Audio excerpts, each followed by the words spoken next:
Hello, my name is Andre Walker, and I'm a student here at the University of Central Arkansas. I'm a freshman studying business administration. I'm also a martial artist and circus performer. My specialties are the fire arts, including fire nunchucks and fire swords. Today we'll be discussing circus and physical education. Today we'll be asking the question, should the circus arts be included in K through 6 physical education? First, let's start with the history of the circus. Now, the concept of circus has been around for a while. Some believe it started with the Macedonians when they would show off their multiple exotic animals that they took from countries that they conquered. But the first concept of modern circus was created by Philip Astley in 1768. Philip Astley was a sergeant in the English army, and he was a talented, extremely talented writer. Well, after he retired, he decided to open up his own writing school, and he created a writing show and had a good act. Well, as it gained more popularity, he decided to add the concept of clowns and acrobats. Now, clowns and acrobats had already been around, but this was the first time that it became together in like one big show. So this is the origin of circus, and over time, the circus has evolved with bigger animals such as elephants and like lions and bigger variety of acts. Now, this was the most popular style of circus until a new style came around. So this new style of circus is called contemporary circus, also known as nouveau cirque, which translates from French into new circus.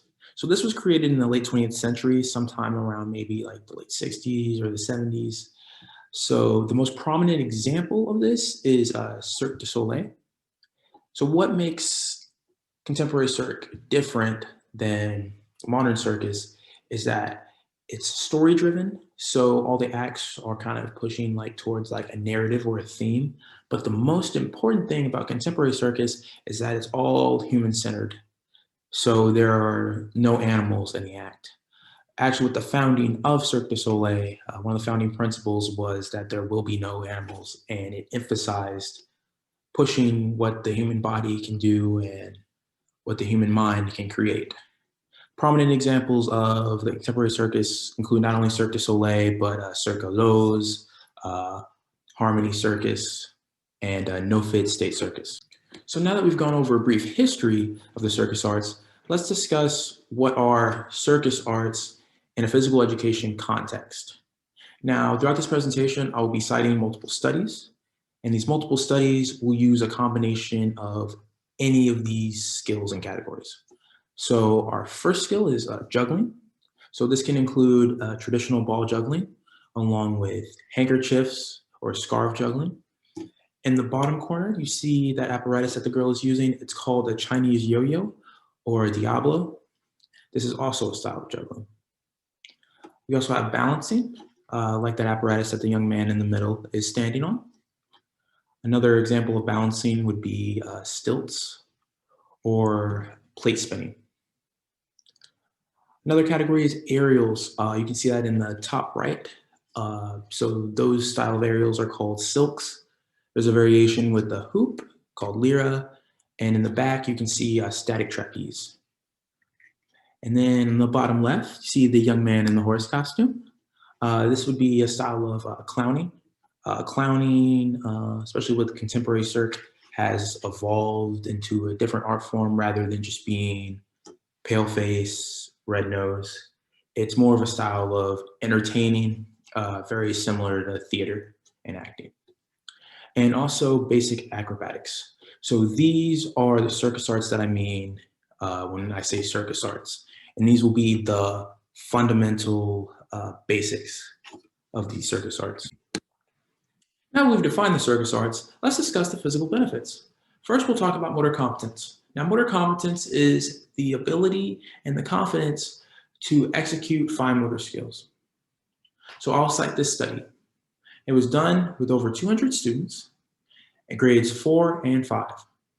So you had your control group, which was a traditional PE curriculum, and then you had your circus group, which was a traditional PE curriculum with circus arts incorporated into it. So what they found is over the course of a semester that in grade 5, that while both of them exhibited a high increase in motor competence, When tracking 15 out of the 18 skills, the circus group had a higher amount of motor competence in those skills. So this shows that the circus arts can help develop a higher amount of motor competence, and they're just as able to develop that for children, something that is essential that physical education aims to accomplish. There are also physical benefits such as like strength. As you can see in the picture, they're literally holding themselves up on the trapeze. It's not easy to do. So what these children are doing is they're working on building strength, working with their own body weight to build their strength. It also highlights skills that aren't necessarily focused on when you're focused on a traditional PE curriculum, such as dexterities. When you have something like juggling, it prioritizes you watching and being able to coordinate with your hands to accomplish that juggle. And also flexibility. I believe this is something that is like overlooked in a lot of PE curriculums. So to do a lot of the skills in the circus arts, especially on like the aerials, like to do the more and more like advanced poses, you have to be flexible. And so this encourages children to work on their flexibility. Now that we've discussed the physical benefits of the circus arts, let's discuss the emotional and social benefits of the circus arts.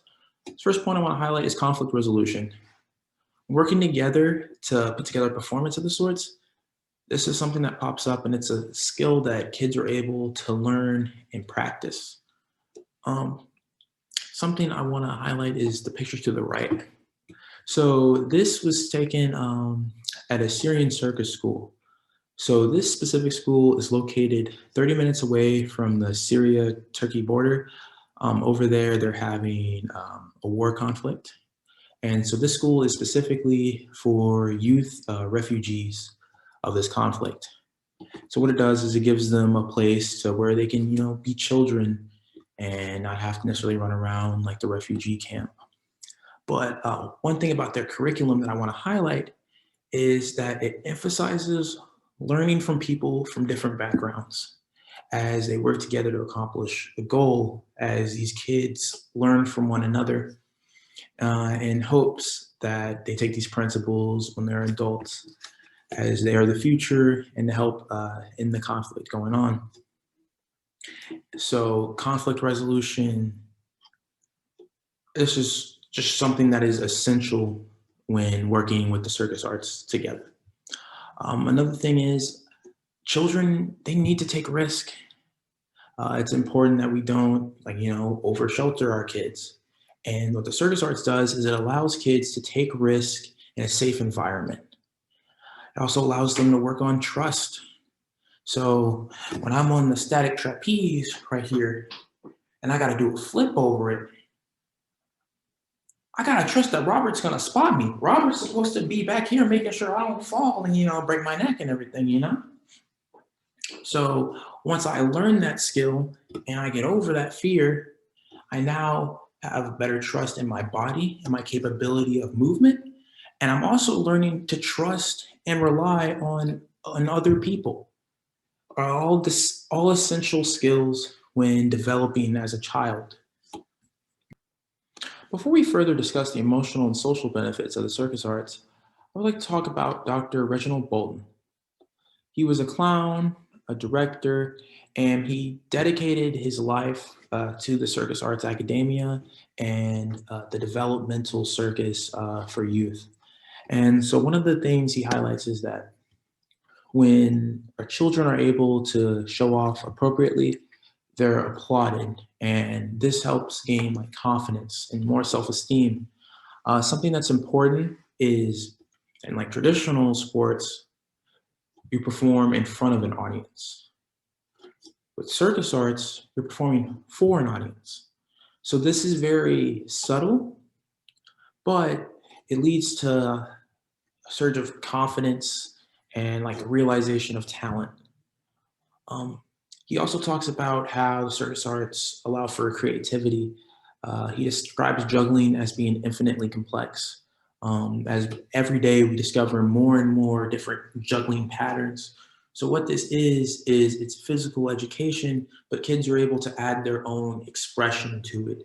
It's more personal, so they have a stronger relationship with it.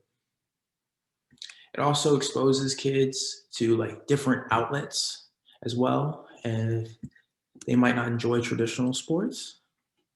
Well, now they have discovered something new that they never would have had through physical education. And now that we've discussed the emotional and social benefits of the circus arts, now I want to discuss what I believe is the biggest and most beneficial thing about the circus arts. This has to be the inclusiveness of the circus arts. You're probably wondering, why are the circus arts so inclusive? Well, there's a huge diversity of circus arts. You have various styles of juggling, various styles of balancing, of aerials. There is bound to be something that a child would enjoy. There's so many options. And there's also a lack of competition. So in traditional sports like basketball, your soccer, your footballs, you're competing against somebody and there's winners and there's losers. Well, with circus arts, the only person you're competing with is yourself. So kids who might not be as competitive or might not be as like naturally athletic in ways that lend themselves to traditional sports, now they have something that they can do that's physical activity. Now let's discuss the benefits of this inclusivity. So I'm going to reference a study that I referenced at the beginning about motor competence. So while they found that both groups, the circus and the control group, showed an increase in motor competence, what they found is that the circus group showed a significantly lower gender disparity between boys and girls. This is great as oftentimes you see girls who are uninterested in PE because it doesn't really cater to them. It doesn't give them as many options of things that they would enjoy. So there's a study in Brazil that was done in the past couple of years. So it was specifically done to target and increase participation between girls in physical education. So what they did was they included circus arts into some PE programs, and what they found is that there was a high increase in participation. Kids were more inclined to go and try and participate in PE. So girls who would come home with like who would go to class or whatever with the notes like, "Oh, I'm sick. My mom said that I can't do PE today. I'm going to sit out today." All of a sudden, they weren't sick anymore. I wonder what happened there. So also another benefit is like increase in motivation. So oftentimes you'll see in these traditional like sports, you'll have one kid who's like super duper athletic. And so that's going to carry over in all the other traditional sports as well. And, you know, he's going to be having a good time. He's going to be having a good time. But there are some kids who aren't naturally, you know, athletic or big on fitness. And so they can get down on themselves and not want to like participate because they know they're just going to get beat. When you have something that you're only competing against yourself, studies have shown that you have an increase in motivation and confidence and willing to do that, which is great. Kids need to be involved with physical education. So what this does is this high increase in participation, this high increase in motivation, this leads to a better relationship with fitness. And I believe this is so important, especially with the high obesity rates that we have in the world now in countries like the US. Now that I've discussed the inclusivity of the circus arts, let's discuss one of the biggest concerns with implementing circus arts into physical education programs. Safety, safety, safety. This is something that's very important to consider when implementing the circus arts into physical education. First, I want to cite a study. So this was a study where they researched Cirque du Soleil from the years 2002 to 2006, and they tracked every single injury occurred that was reported to the show therapist. So what this showed was that the rates of circ athletes were very low. Not only that, they were injured at a lower rate than NCAA gymnasts. So what this shows is now this is the highest level of circus arts. This is where danger is most present, yet it's ridiculously low. These kids will not be at the highest level. They're not going to be training the crazy stuff. But I want to explain why at the highest level the injury rate is still low. This is due to the fact that circus training is very progressive. So if you're learning how to do a pose on the static trapeze, you're not going to do the most complicated pose first. First, you have to master like the basics, like the first pose, then you transition into that as you get more flexible and stronger. Then your body allows you to physically able to do that. When you're learning balancing, they don't just say, okay, you have to go and do that one-legged lotus pose and you fall over and you break your neck. No, no, no, no, no. You start with 2 feet and you progressively do it. So same with like juggling. So you either start off with like scarves or handkerchiefs, or so you take a ball. Okay, step 1. Step 2, learn how to go 2 balls. And then before you know it, oh wow, look, you're juggling. That's wild.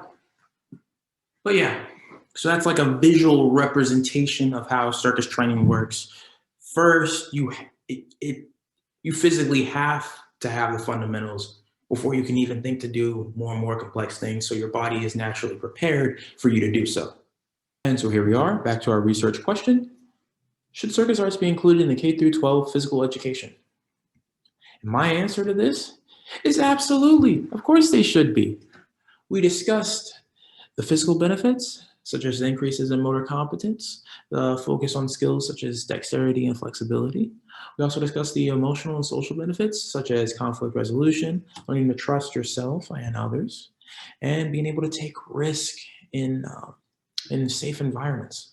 Not only that, we also discussed how it increases confidence in children as well, and their creativity allows them to express themselves. We also discussed how inclusive it is, and how there's a circus art for everybody. And kids that might feel isolated and might not want to participate are now more inclined to participate. And it is backed up with evidence that increases motivation and participation from girls as well. And it helps bridge that gap that we have in our physical education.